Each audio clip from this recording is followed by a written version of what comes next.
Isinagawa sa 4 na malalaking lugar ang special payout para sa mga rider na hindi pa nakakakuha ng cash aid. Posible rin na muli mag-schedule ng dagdag na araw para matiyak na walang may iwan sa tulong ng pamahalaan. Yan ang ulat ni J.M. Thompson.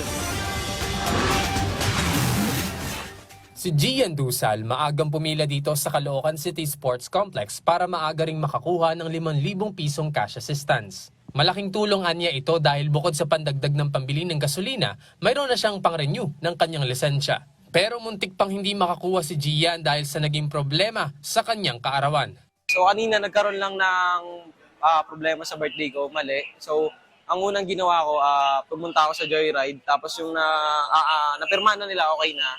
Bumalik ako doon, tapos pumunta muna ako ng LTFRB, hindi din nila pirmahan. And then, okay na, balik na ulit na ako sa Verify, tapos yun na, dire-diretso na yun. Sobrang bilis lang. Ayun, sobrang mahalaga sa akin syempre, kasi grabe yung, sobrang bigat talaga. Alos dumoble yung presyo ng gasolina mula noon, nung dati.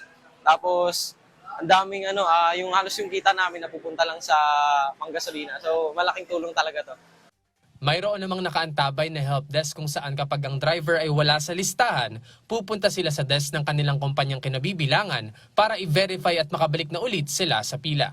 Ayon sa huling datos ng DSWD, mahigit sa 3,000 rider na ang nakakuha ng 5,000 pisong cash assistance dito sa Caloocan. Sa pangunguna ng Department of Social Welfare and Development o DSWD, katuwang ang LTFRB at mga LGUs, in-extend ngayong linggo sa 4 na malalaking payout size ang pamamahagi ng ayuda. Kabilang dyan ang Makati City Coliseum, Mercado de Lagos sa Taguig at Quezon City Memorial Circle. Ayon sa kawani ng DSWD, maaaring pumunta ang mga riders sa mga payout site na ito kung saan sila pinakamalapit basta't sila ay nasa listahan. Ibig sabihin, iisa lang ang listahan ng 4 na payout sites na ito para sa mga kukuha ng ayuda. Nitong nagdaang mga araw nakapagbahagi na nga ng cash aid ang DSWD sa mga tricycle driver, jeepney driver at TNVS drivers. Dahil sa mga driver na hindi pa rin nakakakuha ng ayuda, inaasahang magdadagdag pa ng panibagong schedule ng payout para masiguro na lahat ng kwalipikadong driver ay may matatanggap na tulong.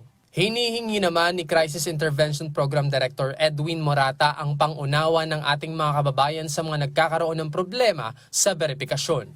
Ay patuloy nating inaaral yung ang best possible means to really ensure that the right assistance is being given to the right person for the right purpose.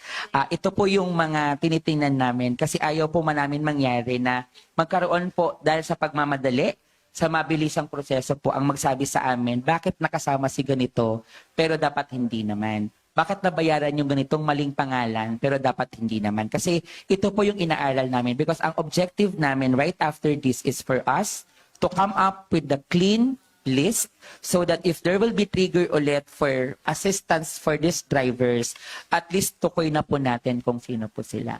Antabayanan din sa DSWD o LTFRB official Facebook page ang ilalabas na panibagong listahan ngayong darating na linggo para sa mga hindi pa nakakakuha ng ayudang pinansyal. J.M. Thompson para sa Pambansang TV sa Bagong Pilipinas.